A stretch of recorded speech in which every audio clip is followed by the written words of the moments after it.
All right, good afternoon, everyone. Thank you for being with us for our cybersecurity workshop today. My name is Josh Antis. I'm with the Community Relations Department here at CalCoast. And I just want to say welcome to all of you here in the room and to all of you online with us. We appreciate you joining us. And all right, so without further ado, I'd like to introduce our speaker today. We have Samantha Serpa here with us. She's from ESET, and she's been with them for 10 years, but she's been in the training industry for 15. And she's done a few presentations for us now and does a really great job. So we're lucky to have her here today. So with that, I will turn it over to Sam. Well, thank you, everybody. I appreciate your time today. And I will try very hard to project. I do speak quite softly, so I will try very hard. And if I'm going a little quiet and you need me to speak up, just shout, "Speak up" to me, and I will correct myself. So I'm going to be talking about how we can stay ahead of cybercrime today. Just out of interest, can I get a show of hands of anyone who has either experienced some kind of cybercrime or knows somebody that has been a victim of cybercrime? Yeah, it's pretty prevalent, and it's not unusual these days to have either heard or know somebody that has been a victim of cybercrime or to have experienced it yourself. And so some of the things that we're going to talk about today, we're going to talk about what cybercrime looks like and the industry of cybercrime, because it is an industry at this point. We're going to talk about that, and we're going to talk about there we go. So you're aware of what some of the threats are that are out there. And then we're also going to talk about what are some of the ways that we can be more aware and be more proactive in making sure that we're vigilant and protecting ourselves against those threats. So you can, advance it. And again, sorry. And just keep going.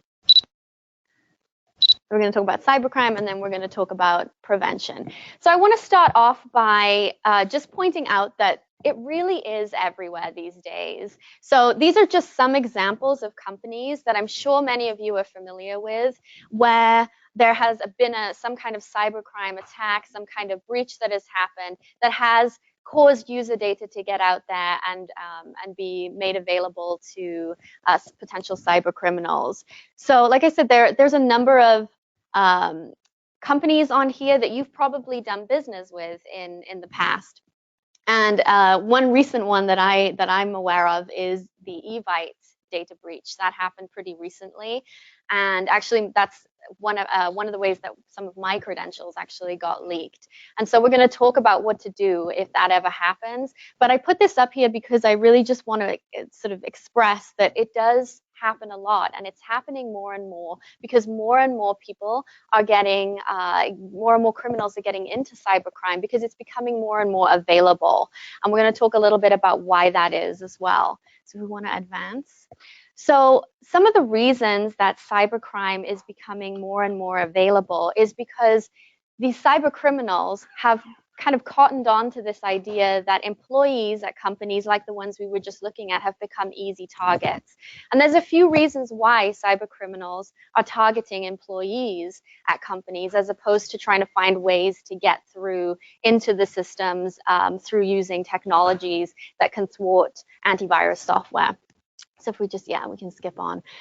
So what's happening, if you think about cybercrime and security software, there's almost an arms race that's going on there. So a company will get breached, and then cybersecurity companies like mine will create software to try and thwart those attempts by those cyber criminals. And this goes back and forth and back and forth. And as time has gone on and cybersecurity companies' products have gotten more and more sophisticated, it's more and more effort for people that are coding to actually create software that will break into systems because they're so well protected these days. And so cyber criminals are switching their attacks from trying to get through a back door or trying to sneak content or sneak software into an environment through some vulnerability in that environment, and they're switching to targeting people, because no matter what software you've got on your computer, if somebody is willing to give over credentials because they're duped into thinking that they're giving credentials to somebody legitimate, then there's no software that's going to protect you against that. What will protect you is being aware and vigilant about these types of attacks. So these are some of the examples of the types of attacks that we're now seeing, and they're getting more and more sophisticated. Back in the day, there was cyber emails that would come through, phishing emails that would come through. They were pretty easy to detect because of the poor grammar and the way that they were written. It was often easy to detect, but they're getting more and more sophisticated now to where, sometimes you do really have to question whether it's real or legitimate or not. So these are some examples where they'll impersonate the CEO of a company and ask for direct deposits to be switched to different information. I don't know if any of you have heard those phone calls that you get from the IRS. That's another example, right? So these are all examples, and they get more and more sophisticated. And over time, everyone was like, yes, I heard the IRS one. It's sort of socialized that that's a known scam. But yes. So yeah, I'm glad you asked. So vishing is actually, the IRS is an example of a vishing scam. So it's where they're phoning people instead of just sending emails. So it's like phishing. So like sending an email is what we call phishing, and I'll go into talking about that in just a little bit. But vishing is what we call it when it's kind of a voice-led phishing attack. So they're just calling as many people as they can and seeing who will bite and become vulnerable to that threat. Yes. What's a quick definition between phishing and phishing? So vishing is where they're using a phone or some kind of audio device. So they're calling you and trying to get information out of you through a phone call. Phishing is where they're doing that same kind of technique, but through an email. Yeah, so I'll talk about those in a little bit more depth later on. Okay, I think we can move on.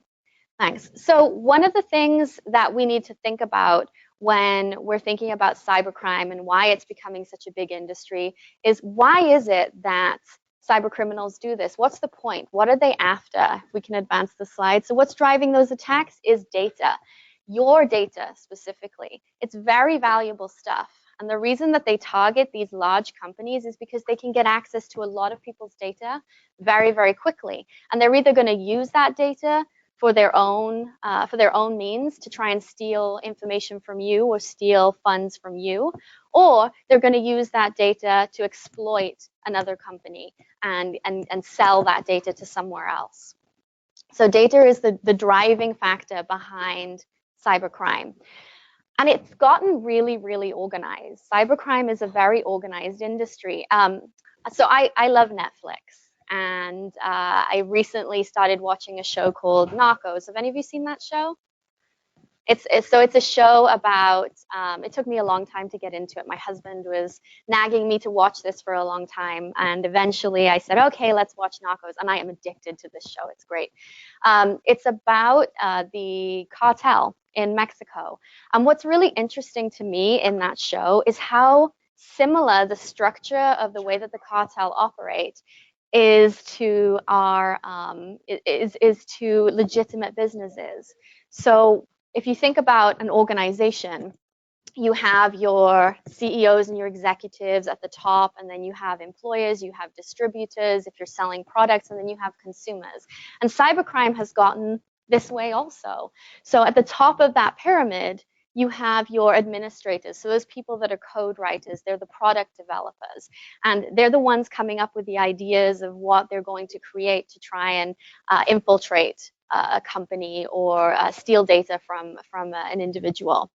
And then what you have is this layer in between that are the brokers and the vendors. And we're going to talk a little bit about more about that in just a second. But those brokers and those vendors are what are actually making it possible for more and more people to get into cybercrime that maybe wouldn't have been cyber criminals or online criminals in a traditional sense.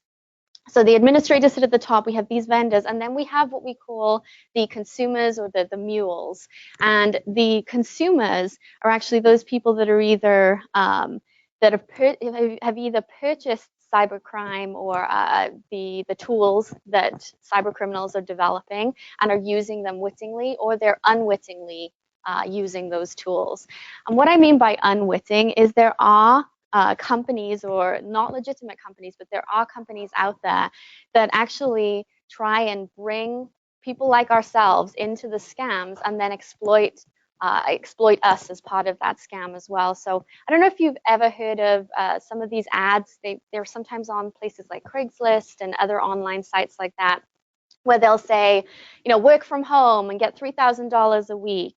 And it seems almost too good to be true, right? And it is too good to be true. This is an example of where somebody might be targeted as kind of an unwitting mule. So let's say that you sign up with a company like this, and the job requires you to receive packages, and then you'll ship those packages out to somewhere else. You don't know what's in the packages, you don't know where the packages are coming from, and really what they're going to be done with when they get to their location. But you're that intermediate person that's moving the packages around. And maybe the company suggests to you that you should also take this software that they send you and put it on your computer. And it's a tracking software that you're going to use to help you track where the packages are going. And unfortunately, in that tracking software, once you install it, it does exactly what they said it was going to do. There may also be some kind of malware in the background of that's going to allow your computer to be taken control of, and it will then do other things that maybe you're not aware of.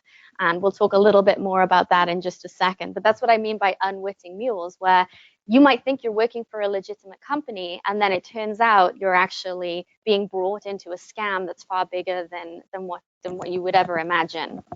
So I think we can go on.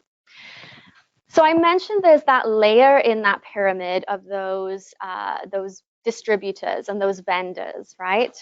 And have any of you heard of the dark web? Yeah. So the dark web is kind of a sinister place. It's part of our internet, but it's not easy to get to. And you really don't get there unless you're trying to get there. But if you think about the black market, the dark web is kind of like that. It's a place where some sinister things are going on. And on the dark web, there are actually now sites like the one that's displayed up here that kind of look a little bit like Amazon. How many of you shop on Amazon? Yeah, I love Amazon. It's so convenient. My parents now love Amazon. They're in the UK. So whenever they buy birthday presents, they used to come out with these massive suitcases of birthday presents for my kids. Now we have Amazon. They send everything. They're so happy. It's great. It's very convenient. And it's made cybercrime very convenient too, because when these sites started popping up, what it allowed to happen was for administrators and code developers of tools, of like malware tools, to actually sell their tools on these types of websites. And so people that are interested in utilizing these tools, whether they're technical or non-technical people, they can go to these sites and actually purchase these things. So somebody that maybe was more of a physical criminal could actually come to these sites and start purchasing tools that were created by administrators of malware. So you don't necessarily need to be a very technical person anymore to actually take advantage of this, because there are administrators that are building these things and then selling them on. And if we just go down the list of what's on here, I think it's just the fact that, like, when I look at this, it's really interesting to me. They have the categories here. They actually have trust ratings, which I think is really funny considering the business they're in. Their vendors have trust ratings, so you can, see whose product has really high ratings for quality, whose product has really high ratings as a vendor, and that they do what they say they're going to do. So it really is very, very organized. So if you just advance it real quick. So let's just look at, maybe back one. Thank you. If we just look at some of the examples here. So that first one there, ransomware. Who's heard about ransomware? Yeah. So ransomware is where a piece of software is installed on your computer or accidentally gets installed on your computer, and it will encrypt the data on your computer. And the cyber criminal is the only person who has the key to that encrypted data. And then they hold your data to ransom, so that you have to pay them before they will give you the key to unlock your data. And a lot of companies and organizations get hit by this. And there's a few things that you can do to help you if you ever do get hit by ransomware. But they target big businesses because big businesses can lose a lot of money in a very short time if their data is held to ransom, if they can't sell to company, if they can't sell to people, if business operations are stopped, if it's a hospital and they can't operate, they can't do their normal functions, then it's very expensive, and they do this on purpose. They target these types of businesses because they know that they're going to be tempted to pay that ransom, and we never want to fund cybercrime, and that's what we always preach, that we never want to fund cybercrime. But it's tempting, right? When you think you're losing $11 million a day and the cyber criminal is only asking for $50K to give you the key, that will be appealing to quite a few people or quite a few organizations. So they do that on purpose and target those larger organizations for that reason. Going further down the list, we also have DDoS tools. Who knows what DDoS stands for? So DDoS is distributed denial of service. And similar to ransomware, there are criminals that use this kind of tool in order to, again, hold a company to ransom. So in this example, what they're actually doing is they'll get a tool onto the system of those, remember I talked about those unwitting mules, how you might be working for a company that you think is legitimate, and then they maybe put a piece of software on your computer that might do something that you're unaware of. Sometimes that piece of software is allowing somebody to remote access into your computer, which would allow them to take control of your computer and do basically whatever they want. And in some cases, what they do is they get that software onto enough computers, and then they target a bigger company, and they use those computers in their now network of computers. Yes? Regarding the ability to hear you, when you're turned to the left and talking, you're perfectly sound. So I don't know what is wrong with my position over there. If something is figured out.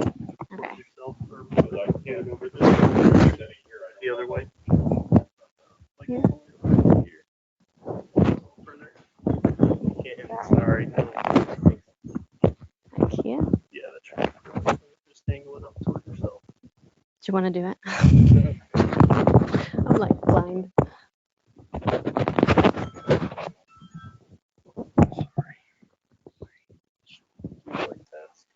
Okay. Try that. All right. Does that help? Is it better? Okay. So again, okay, perfect. So the DDoS attack, they're taking control of your computer, or in that scenario where they put that tool on somebody's computer, they'll take control of that computer and use it in these types of attacks. So what they do is they send a lot of bogus data to whoever they're targeting, and the computers or servers at that organization are spending so much time processing those queries and processing the information that's coming in, which is nonsensical, that it causes the servers to crash. And then they don't stop the attack until somebody pays the money, and then they'll turn the attack off.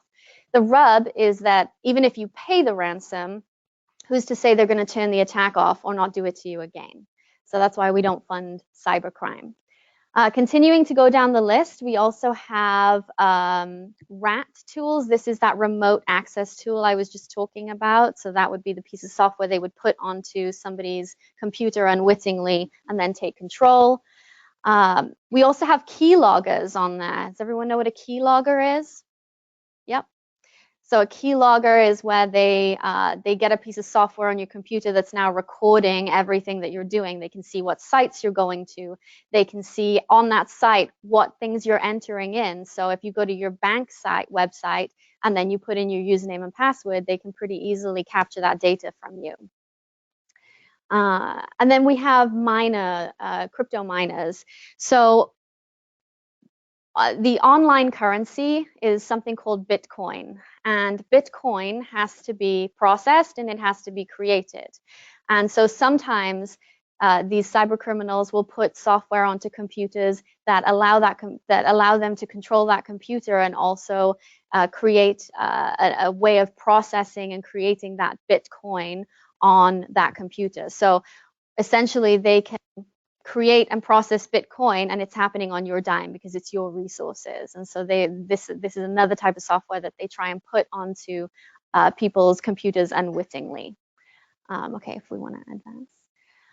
So here I've just pulled up an example of one of those advertisements so that you can see it in a little bit more detail. So going back to that idea that, you know, cybercrime is becoming more accessible to people that are less technical. The cyber criminals or the code writers know this too, because you can see in this example they've referenced that the ransomware should only be bought by experienced users, because there are other things on there that that non-technical people will use, but they specifically only want experienced users using this one, and that's because you can get into a lot of trouble with yourself if you don't know how to work or use an encryption tool. So a couple of other things, you can see the trust rating over there. So communication and quality, again, I think that's hilarious. But yeah, it's just interesting how organized this industry has gotten, and it's understandable why it's become so prevalent. So let's talk a little bit about targets, because there are some groups that are targeted by cyber criminals. Now, typically cybercrime is not personal, even though sometimes when you receive the phone calls or the emails, they feel like they're really personal. But the majority of cybercrime, it's not actually personal or targeting you individually. It's just meant to create an emotional reaction. And we'll talk more about that in a little bit. But they do try to target certain groups within society. And we can just go forward and again. And these are some of the groups that they target. So first of all, they target young adults. Why do you think they target young adults? Because yeah, actually you're right. They're not very worldly. And so combine not worldly with a desire to have a lot of money in their pocket, particularly if they're struggling financially as students. That's a combination that cyber criminals will try to exploit. Yes. Well, so if I'm a cyber criminal, I could go out there and try and target people on social media and start to learn a little bit about them, and then actually target them, right? But what they're more likely doing is just creating kind of an email campaign, if you will, and sending it out to whoever they choose, and they're just assuming that there may be some young adults in that population that they've sent to, and they're going to write the emails in that way to try and appeal to them. Yes? Whether it's written or oral, after a sentence, either spoken or written, if you can't delineate generally the age of the writer or speaker, you're not very perceptive. Mm-hmm. But they may not actually, if it's an email, they may not get a chance to interact with that person. They're just going to send that out. But yes, you're absolutely right. And other times they may look at what data they're able to get, like what sites have they gotten the data from. So if it's Evite, for example, or it's Instagram, they might be able to deduce that probably the population of people that are using those sites are of a particular demographic, and then that way they can target their email campaigns to that subset of people. So yes, naivety and a desire for money are some of the motives why they target young adults. What about business owners? Why do you think they target business owners? For money, right? These are some of in the business owners category, this may actually be where they would target a specific person. And that's when we talk about a targeted attack like that, we call it a spear phishing campaign, where they've done a little bit of research and they're actually going after a particular person and they know who that is. And that's because they're business owners, and they, if they do a ransomware attack, that's the person who holds the purse strings and is likely to give over the money. And then lastly, they target seniors. Why do they target seniors, do you think? Mm-hmm. For that generation, because most seniors were raised in a day when you could trust somebody. Mm-hmm. You can't anymore, and you can't unlearn that as a senior, and they're taking advantage of it, sadly. That's absolutely right. They are banking on the idea that a senior person would be more trusting and might have a nice nest egg that they could chip away at and would go unnoticed. So yeah, these are some groups that they do target. But I do want to stress that If you do receive some kind of phishing email and it feels like it's personal, 9 times out of 10 they are not targeting you, and you can just ignore it no matter how aggressive it gets. And we'll talk about some of the examples of those in a little bit as well. Okay. So just to give you an idea of the prevalence of different types of attacks, you can see that up the top there, phone calls and emails, fraudulent emails, those are in about 72%. So they're by far the most common of the types of attacks, so phone calls and emails. Discovering malicious software, being a victim of bank card or online fraud is down at 34%. So this is just to give you an idea of the prevalence and what types of attacks are most common. But you can see that there is a lot of cybercrime that's going on, and it's getting to be more and more prevalent. So that's why it's important that you do things like what we're doing today and learning more about what's going on so that you can be more vigilant and more proactive in your own defenses. Okay, go on. So we're going to focus on 2 types of attacks today because they are the most common types of attacks, but there are more, and I'm going to give you some resources at the end of this session that will show you some of the other things that the other types of attacks out there, and other things that you can be doing to continue to build your education in this area. So the first type of attack that we're going to talk about is phishing. So we can go on. And so phishing it gets its name from the idea that they're going to put their lines out, their little emails out, and then see who's going to take the bait. So when I say it's not personal, it really isn't. So they may, remember at the beginning of the presentation, I said that everything that drives these attacks is related to the data and what they can do with the data. Data is really, really valuable. So if they steal your usernames and passwords, or data about usernames and passwords gets leaked, when that data breach first happens, that data is really, really, really, really valuable, and people can sell it and people will pay good money for it. As time goes on, the data becomes less valuable, and that's because people tend to change their passwords, they change their their email addresses, or their username may change, and so it's not as reliable as it used to be. But cyber criminals can still use that data, and one of the ways they use it is in these phishing attacks to try and create an emotional response. So assuming that you do open one of those emails, if you can click forward, usually the email will contain either a link to somewhere that's going to try and trick you into putting your information into the site directly, or they're going to have some kind of malicious software attached to something that looks fairly benign, like a PDF or a Word document, and try and get you to click on that document, and that's going to release some kind of malware into your environment. And that's really how phishing works. They don't know who you are. They're just hoping that out of the 1,000 people they send this email out to, that maybe 100 people click on it or less. Okay. So even if you just click on it but don't open the attachment, you're still. I mean, you could be. Usually, it's when you click on something within the email. Yeah.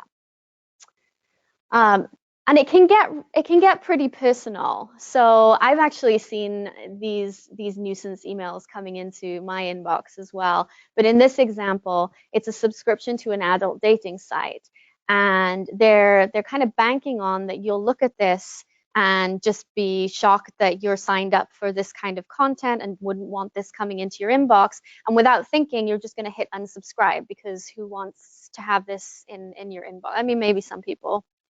To each their own, right? But that's what they're banking on.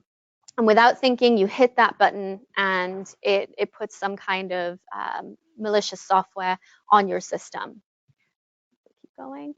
And it can get even more personal. I've actually had this email come to me. And it's interesting because even though I see this type of email, and I know it's not real. I know the game they're trying to play. It still evokes an emotional reaction in me. And that's interesting, so that even though I know, it still makes me nervous, and it still, has that fear response. But yes, this is an example of one that I got, and a colleague of mine also got as well, where they've actually got their email, and they're saying that on a day that they had access to my colleague's computer, the password that they used was this. Yeah, it was. This information is not correct, but the actual information when they received that email was correct. And the reason that they do this, remember I said that when data is less valuable, it can just get posted to the dark web, and people that cyber criminals can then just use that information. So that's what they're doing here. At some point, a data breach from maybe many years ago, somebody posted probably that database of information of usernames and passwords onto the dark web, and somebody has just pulled that down and then emailed that list of people with this email. And what it's designed to do is make you feel like they have access to your computer. And because of that, you're going to do whatever they say so that they don't share whatever information they have. So if we just keep going. So in this example, they're saying that, you know, they saw this person on an intimate site and they've got screenshots and they're going to share those screenshots. So again, it can feel very scary if you think that they've got information about you or they're watching you and they're saying, you know, for $929, I can make this all go away. But again, it's not personal. It's unlikely that they have any access to anything of yours. They're just saying it and they're using what means they can to make you feel like that's the case. And they're doing this because they want to evoke fear. When we're fearful, when we're scared, we react. We don't think about things rationally. And that's exactly what they want to happen. They don't want you to take a minute to pause and think about what the email is actually saying and whether it's reasonable. They just want you to react, do what they're asking you to do, or click that link and then get your data. So let's talk about how to recognize phishing, because that's really important, right? It's scary to think that this happens, but if we know what we need, if we know how to recognize it, then we can protect ourselves a little better. So this is an example of a phishing email where they're actually trying to impersonate a company. And one of the first things that you want to do whenever you get an email like this, if we can move on, is to check the URLs. So check the links in the email, because the links are not always what you think they are. Sometimes the links are visible, like the one at the top there. So if I'm getting an email from Netflix, I'm expecting that the reply email address will be a Netflix email address. If it's not, that's my first red flag. Also check the links to the things they're asking you to click on. Now, a lot of companies are realizing that cyber criminals are doing this and putting links into their emails. So some companies don't actually put links in their emails anymore. But if you roll over a button like this, it will reveal what that link is. And if it's, again, a Netflix company email, I would expect Netflix to be in that email address. And if it's not, then again, that's another red flag. And cybercriminals have gotten pretty savvy at hiding what that actual email address is. So sometimes it may look like a Netflix email address, but instead of the L, they're using a 1. So you do need to look closely at that address to make sure that it is legitimate. And what I, yeah. Sorry, you just went over like. Yeah. Clicking on it. You just roll over it. Yeah, put your cursor on it. Yeah, a little box will pop up, and in that box it'll tell you where that link is going. Yeah, it'll give you the address. It's usually at the bottom. Yeah, or it actually, if you hover over it, it'll pop up on the side as well. So that can be really helpful. But what I would recommend is, if you do have, well, first of all, do you have a Netflix account? You probably, if you want to make sure that you have an account to whatever it is that you're getting emailed to. But I would actually go to Netflix. If they're saying something like this where, your account information is inaccurate, then go to your Netflix account on the official Netflix site that you know to be the legitimate Netflix site, log in, and look at your account information there. Then you'll be able to verify if there is an issue or if this is a phishing email, rather than trying to, if you're not sure, don't click. Just go to the actual website, and don't go to the website that they've given you the link to in the email. Go to the website that you know to be the actual official website. Okay. And again, thanks. The second thing that you want to do is check that the content is reasonable. So I mentioned if I get a Netflix email and I don't have a Netflix account, then it's not reasonable that Netflix would be emailing me anything. The other thing that you can look at is whether they know you or not. If I have an account with this company, they're not going to say dear customer, they're going to use my name. They're going to say Mrs. Serpa, or they're going to say Samantha. They're not going to say dear customer. So again, another red flag here. And then if you go again. And then the content can sometimes be very telling. Aside from there being grammatical errors occasionally, content tends to be threatening or urgent in some of these types of emails. So if you think about Netflix, my account information being out of date is a pretty common thing. Your credit card expires, you're not on top of updating it in the system. They probably deal with this all the time. I doubt they're going to be particularly threatening about that. So the fact that it's saying that failure to complete the validation process will result in permanent suspension of your Netflix membership seems a little harsh in the tone of that language to me. They're probably just going to tell me that I need to call in and fix that, in which case I can go to the Netflix site, fix it, and everything's taken care of. So pay attention to the content of the email. If it sounds threatening and is promoting urgency, it's likely that there's a chance it could be a phishing email. Okay.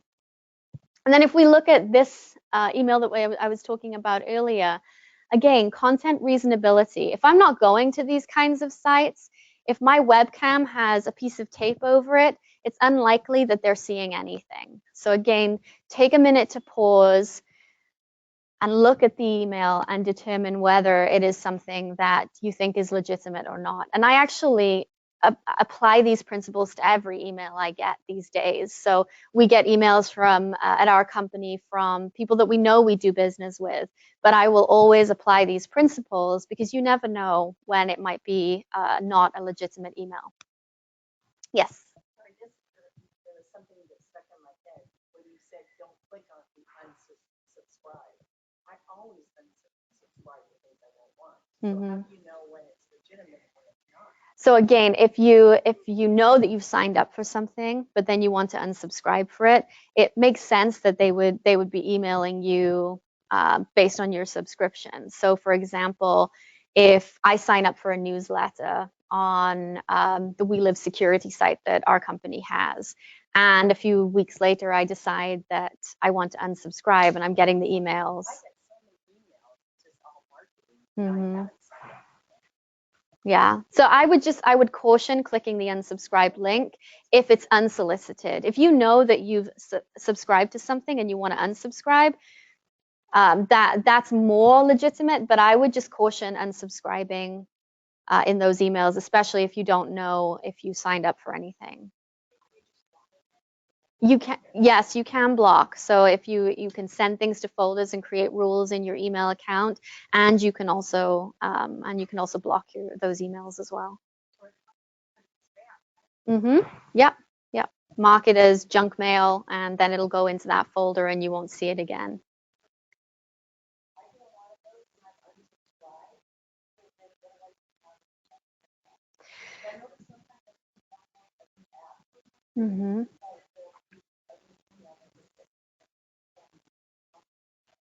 Yeah, and we're going to talk a little bit more about the defense strategies, but having good security software on your system, that will catch anything that is coming in through email or that might have infected your system, and it'll quarantine it and then dispose of it. So that's why security software is really helpful in these scenarios, along with just being more educated about what you're clicking on. And then tip 3, when in doubt, Google it. So if you're still not sure if this is a legitimate thing, or they do have your data, or they do have your information, you take a snippet of the email and actually stick it in Google, because it's likely that if you've seen it, there's a bunch of other people that have seen it, maybe even other countries that have seen it before it's even come to the US. And when you put it in Google, you'll be able to see if that is something that's been documented as a scam somewhere else. And in the case of the email that we got, you can see there's a few different references to that scam, both in this country and in other countries. So Google is your friend, and use it in these kinds of scenarios. And like I said, if there is any time where you're unsure if a company that you are working with is emailing you, and if it's a legitimate thing, go to that website and or confirm that the person says is who they say they are. Yes.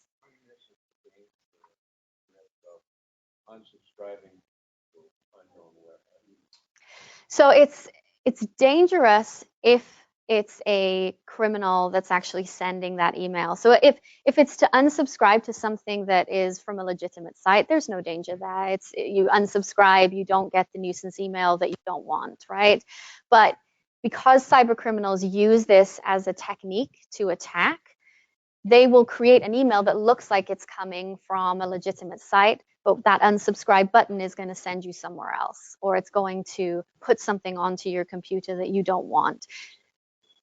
It's a link, yes. And it's just good to be aware that that's a way that they operate, so that when you do get email, you are applying those tests before you hit the subscribe button. If you feel comfortable that it's an email that's coming from a legitimate source, you can do that.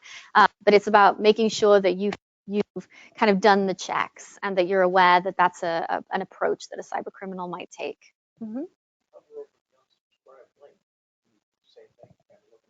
Mm-hmm. Yeah, and I've even grabbed some of the, the from links in the emails and enlarged them on my computer just to make sure that it doesn't look like they're using two N's to make an M, because they've gotten pretty sophisticated with that. Yeah. Okay, I think we can keep going. Okay, the other type of attack I want to talk about is social engineering. How many of you know what I mean by social engineering? I see some hands going up. So social engineering, it happens online, but it's also a physical thing as well. It happens in the real world. So those stories of, the plumber coming to the house and saying they're the plumber, and then you let them in and they're actually not who they say they are, and they end up stealing from you. So that's social engineering, impersonating and pretending to be something that you're not. And it happens online all the time. And it also happens within phishing emails as well. So the Netflix example we were just talking about, that's an example of social engineering, where they're trying to make you think that they are somebody, but they're actually not that person or that company. Okay. So some of the signs of social engineering, and they're similar to the signs of phishing. First of all, it's likely to be unsolicited contact. So this is not somebody that you're engaged in business with. It's not somebody that would necessarily be emailing you or contacting you. It's unsolicited. So if we think back to those IRS phone calls, they're always unsolicited phone calls. There's nothing that you have done or anything reasonable to suggest why they would be calling you. They're just calling you out of the blue, right? You didn't receive any notification in any other kind of format. They're just calling you. So it's usually unsolicited.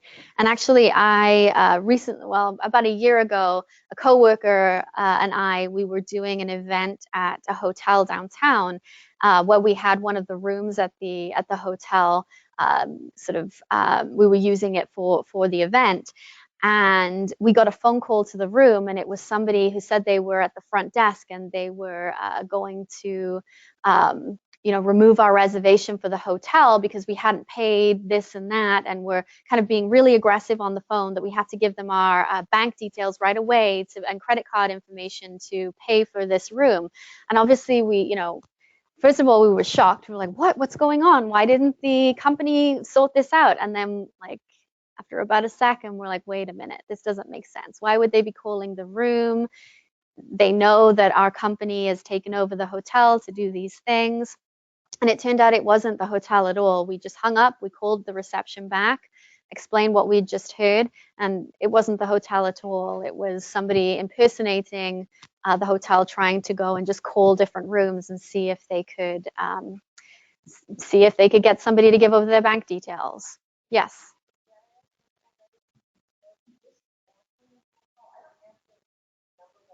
Mhm. Mhm. Mm-mm. So what they're trying to do in those types of circumstances is they're trying to get you to give them information over the phone. They're not necessarily, there's nothing that's happening to your phone when you answer that call. There's no software that's getting transferred or anything like that. They're just hoping that you'll pick up the phone and start talking to them and give them information that they can use. And sometimes they may even tell you, oh, if you need me to verify and confirm that I am who I say I am, I can connect you to, the sheriff's department. And usually when they do that, it's somebody else that's involved in the scam that they're connecting you to. But it's really all about getting you to give over information and tell them what they're looking for versus it's doing anything on your phone.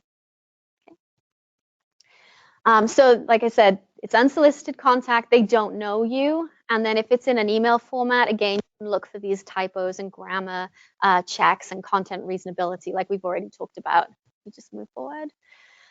They will create a false sense of urgency most of the time. And again, if it's too good to be true or too scary to be true, it probably isn't, and you can ignore it. That email that I was telling you about earlier that I had received, I got a follow-up email telling me, you think you can ignore me? You think that I won't do this? Again, they don't know who I am. No action. I did nothing with the email. Nothing happened. They're just throwing those lines out and seeing who will bite.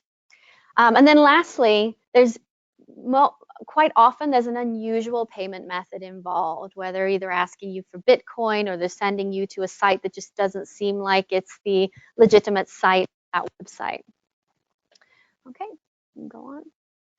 So some tips for avoiding social engineering. Again, just pausing and taking a moment to ask yourself, is it reasonable that they're asking me for this request? Asking for identification. So again, if there's somebody that you can get their identification, do that. Confirm they are who they say they are, or go to call the number back, the actual number to be that company, and find out if this is really a thing that you're being told. My mother-in-law recently, she had the Social Security office call her, and you've had that one. And telling her that she needed, that somebody had taken her data and was using it, and they needed to fix that problem, and they wanted her to give them information. And I said, you didn't do that, right? And she was like, no, I called Social Security to find out if that was really a thing, and it wasn't. I'm like, good, because that happens a lot. So it's unsolicited, they're fear mongering, and they're banking on you giving over that data. So confirm the request is who they say they are, and when in doubt, say no, because if it's legitimate, they can come back and give you more information, or you can call the number that you know to be true. Yes.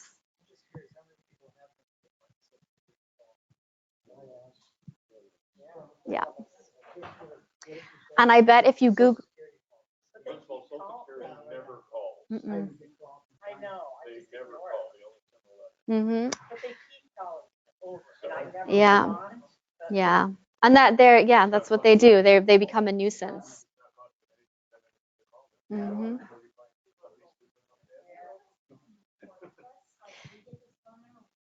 Yes, I'll show you some resources that you can use for that, because yes, that's very helpful. And again, Googling these things, Social Security scams, you can read about them and they'll tell you exactly the type of scams they're doing. So again, Google is your friend. Okay. Excuse me. Yes. When you get a call, if it sounds computer generated, Mm-hmm. I hang up immediately because it's a robocall, and I just. Yep. Yeah, and often it is just it's just a robot call, exactly. Mm-hmm. Yeah, I've taken to never answering a number that I don't recognize. If it's that important, they'll leave a message. Yeah. So we're going to talk a little bit about defense strategies. So as I mentioned earlier, we're kind of just scratching the surface in the session today. There are other things that you can do. There are other things that you want to make yourself aware of. So I'm going to talk about some of the resources that are available.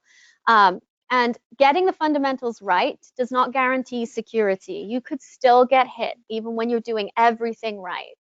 But it does improve your odds and makes it easier to detect, respond, and recover. So if you aren't able to detect and something happens, if you know what to do in response to that and you know what you need to do to recover, then that's going to make the process a lot less painful for you.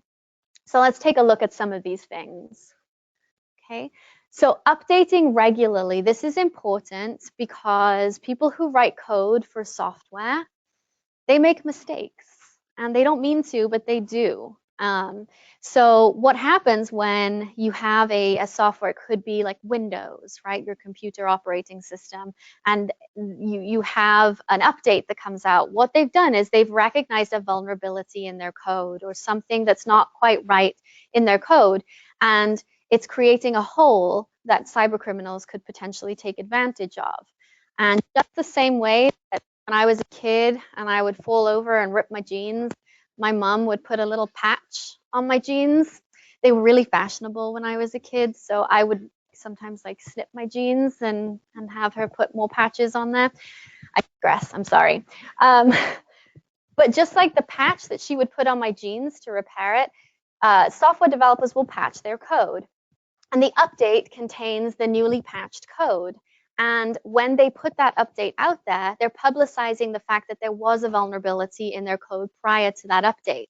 And there's a window of opportunity for cyber criminals because from the time that they put that code out, the update out, to the time when somebody updates, they can take advantage of anyone who hasn't updated that software. And how many people see those update things pop up and just kind of hit later or tomorrow, right? I've done it. I admit I've done it. You're leaving yourself vulnerable. So updating regularly is one way that you can help yourself in that situation. Yes.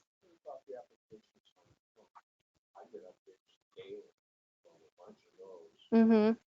Your phones, they're not as vulnerable as computer software, but you should apply those updates. I usually wait a couple days because sometimes the phone apps will pull back the update, right, Brett? And it can happen. But yes, again, you should stay on top of that too. Mm-hmm.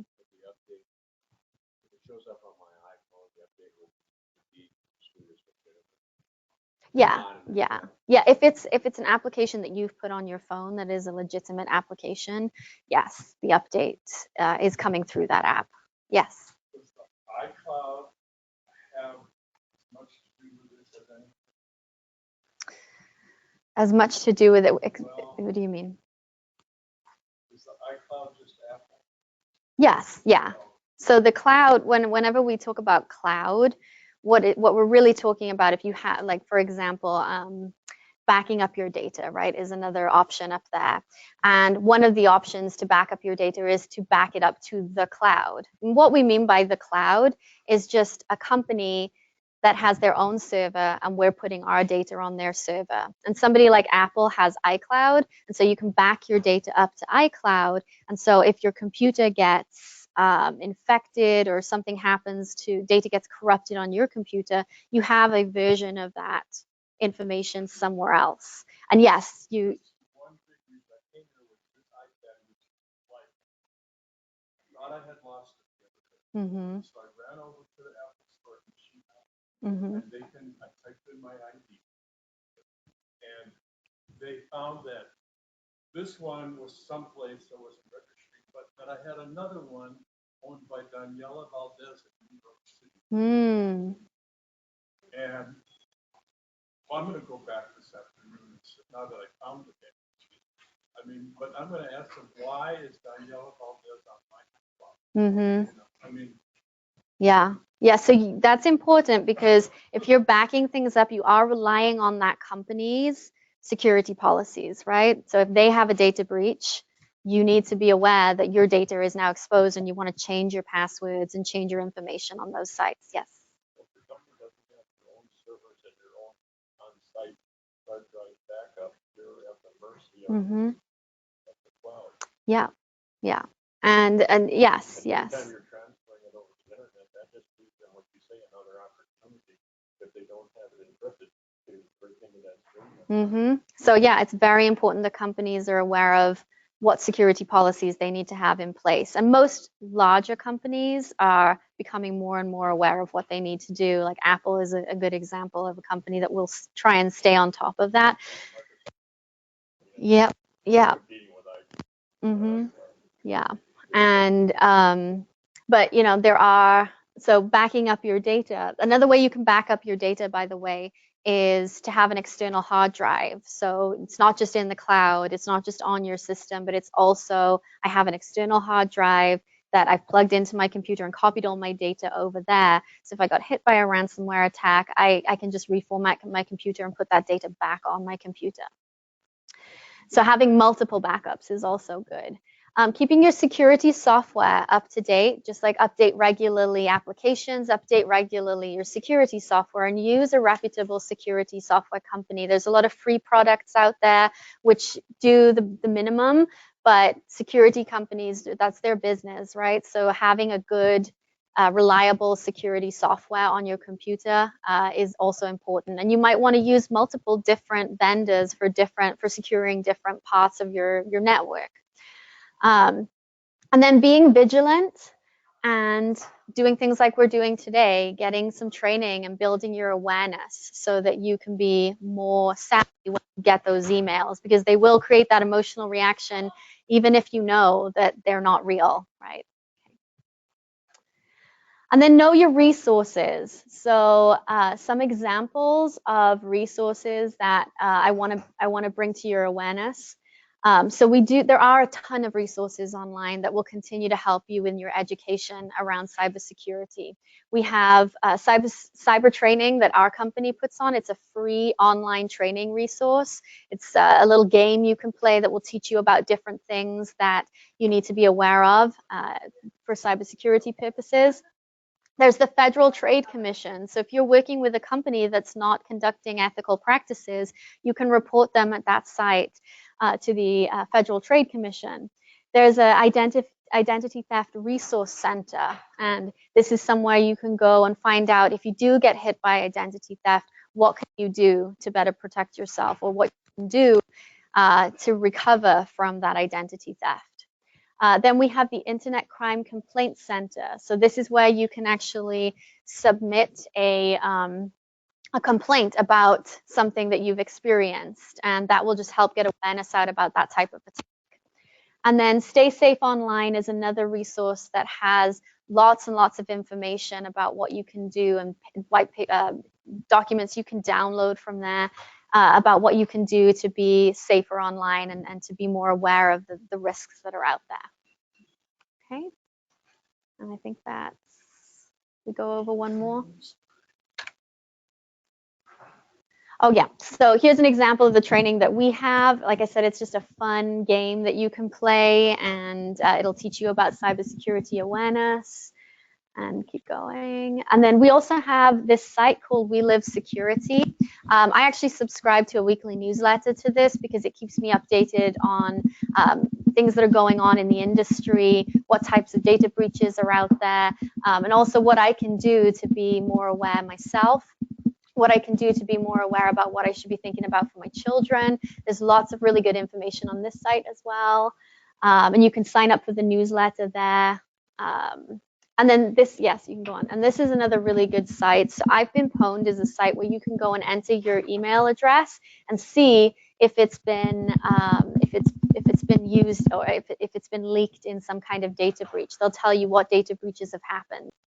So I know we're over our time a little bit, but I just wanted to say thank you for your time today, and I hope this has helped you become a little bit more aware of the cyber security and cybercrime landscape. And we'll hang around for just a few more minutes if anyone has any other questions for us.